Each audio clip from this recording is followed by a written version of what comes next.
그것은 굉장히 큰 착각입니다. 우리 아이가 중학교에서 A등급을 맞았다면 1에서 5등급까지 할 수 있다는 얘기입니다.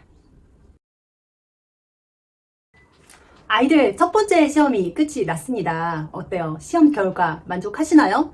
시험 치르는 과정에서 참 할 말 아닙니다. 아이들이 첫 번째 시험이라서 그런지 어떻게 공부하는 방법도 모르고 굉장히 헤매고 시험이라는 것의 의미에 대해서 별로 진지하게 고민을 안 하는 것 같더라고요. 부모 입장에서는 첫 번째 시험이고 한 번의 시험이라도 진중한 태도를 취했으면 좋겠는데 마음처럼 쉽지 않은데요. 시험을 준비하는 과정에서 또 아이들을 살펴보고 준비해야 될 것들 말씀을 드렸는데 시험은 끝나고 나서가 훨씬 중요하다는 거 알고 계세요? 첫 번째 시험이잖아요. 시험이 끝나고 나서 시험에 대해서 어떻게 정리해 주느냐가 앞으로 있을 시험을 대비하는 태도를 길러줍니다. 아이들이 중학교 2학년이든 3학년이든 시험을 마쳤으면 지금이라도 시험에 대해서 어떻게 정리하는지 그 방법을 찾아줬으면 좋겠는데요. 아이들 정리하기 전에 부모님도 먼저 시험에 대해서 정리하고 넘어가야 될 사항이 있습니다. 시험 몇 점 맞았니? 시험 잘했어? 아이한테 물어봤어요. 아이가 나 평균 90점이야. A야. 올 A야. 라고 생각하시면 라고 얘기하면 어떤 마음이 드세요? 잘한다. 우리 아이 꽤 잘하는데? 괜찮은데? A라면 제일 잘한 등급이잖아. 만족? 이렇게 하고 넘어가실 경우가 많은데요. 오늘은 중학교 A 함정의 등급의 함정에 대해서 말씀을 먼저 드리겠습니다. 학부모님들이 중학교 성적이 의미하는 것에 대해서 정확하게 아셔야지만 아이들 다음 시험 우리가 목표로 하는 고등학교까지도 제대로 준비할 수 있으니까요. 중학교에서는 대부분 시험을 보는 과목은요 A, B, C, D, E 과목으로 나뉩니다. 흔히 90점까지를 A로 하고요. 그 다음에 80점 이상을 B 이런 식으로 등급을 먹여서 점수를 주는데요. 단순하게 원 점수만 가지고 판단을 할 수가 없습니다. 원 점수로만 계산을 하는 것이 아니라 아이들이 받은 원 점수에다가 수행평가 비율, 또 지필평가 비율 곱해줘서 방정 요란한 계산을 거쳐서 90점 이상이 됐을 때 A를 맞게 됩니다. 한 번의 시험을 망쳤다고 해서 A가 안 나올 것 같은데 라고 고민하실 필요도 없고 또 한 번 잘 봤다고 해서 A야 라고 하실 필요도 없는데요. 이런 복잡한 과정을 통해서 A를 맞았을 때 과연 우리 어렸을 때처럼 안심해도 되는 걸까요? 중학교 A의 함정에 대해서 알아보려면 중학교 내신 성적과 고등학교 내신 성적을 비교할 줄 알아야 됩니다. 고등학교에서 1등급, 2등급 해서 9등급까지 있다고 얘기를 하잖아요. 인서울에 가려면 2등급 이상은 돼야지만 인서울에 갈 수 있다고 하는데 9등급에서 1등급까지 중에서 1, 2등급을 한다는 건 사실 굉장히 높은 등급이에요. 쉽게 1, 2등급을 맞을 수는 없을 것 같은데 우리 아이가 올 A를 맞았으면 그거 가능하지 않을까라고 생각하시는 부모님이 많습니다. 그것은 굉장히 큰 착각입니다. 중학교에서는 절대평가로 성적을 나눕니다. 반영 비율을 계산하긴 하지만 그렇게 했을 때 90점 이상이 되면 다른 아이들이 어떻든 상관없이 우리 아이는 절대평가로 A를 맞게 되는데요. 90점이 과연 몇 %나 될까요? 선생님들이 시험 문제를 내면서 A, B, C, D 급간을 비슷하게 맞춰줍니다. 보통은 20, 30% 내에서 A등급을 맞추는 경우가 많은데요. 올해 분당의 중학교 국영수 성적을 비교해 보니까요. A등급을 맞은 학생이 20%에서 최대 60%까지 됐다고 해요.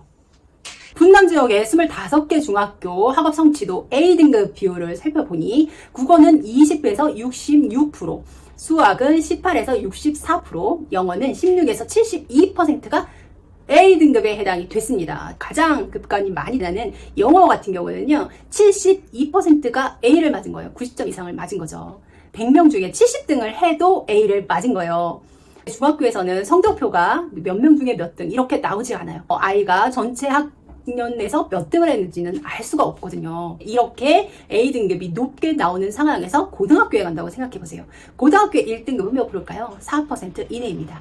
2등급은요 11%예요. 3등급은 괜찮겠지 하실 텐데요. 3등급은 23%까지입니다. 4등급은 40%, 5등급은 60%까지입니다. 6등급이 77%까지예요. 방금 말씀드린 분당 지역의 아이들 영어 성적으로 비교를 해본다면요.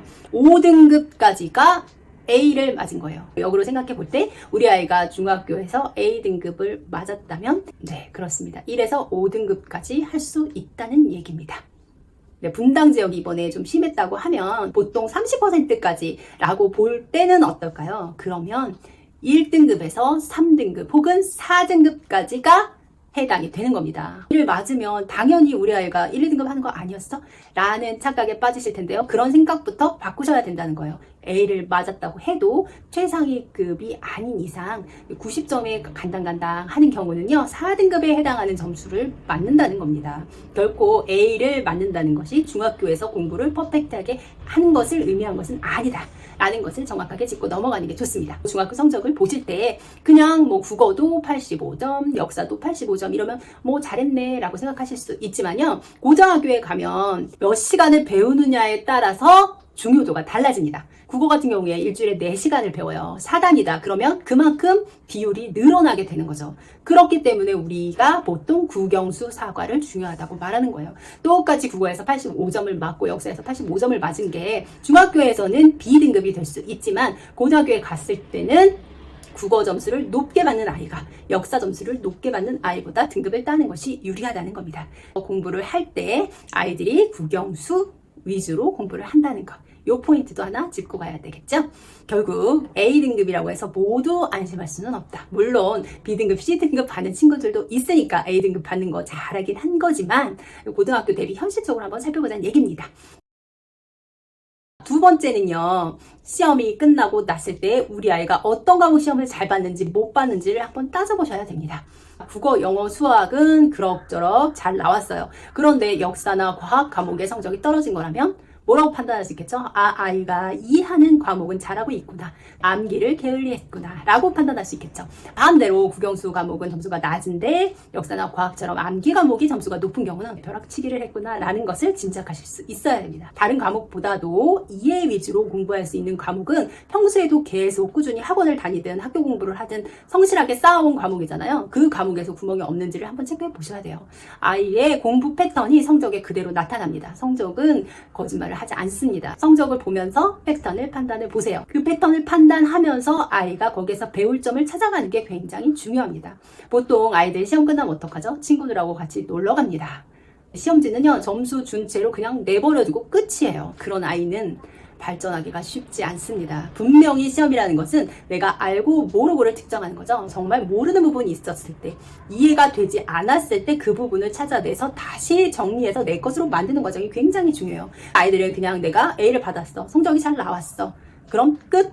이렇게 하면 시험을 보는 의미가 전혀 없다는 거죠. 그 아이가 자기의 시험 패턴을 분석해 보면서 내가 이해하는 과목은 꾸준히 평소에 해서 괜찮았는데 시험 앞두고 성실하지 못했구나. 혹은 바짝 번개치기로 공부를 했지만 매일 평소에 꾸준히 하는 양이 부족했구나라는 것을 판단하고 자기 공부 패턴을 바꿀 수 있는 기회로 삼아야 한다는 겁니다.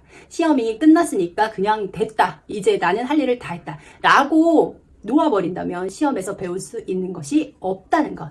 아이들이 그런 부분들을 체크하고 시험에서 내가 얻을 수 있는 부분을 충분히 내 것으로 만들어서 공부 패턴을 잡아가는 기회로 삼게 도와주셔야 됩니다.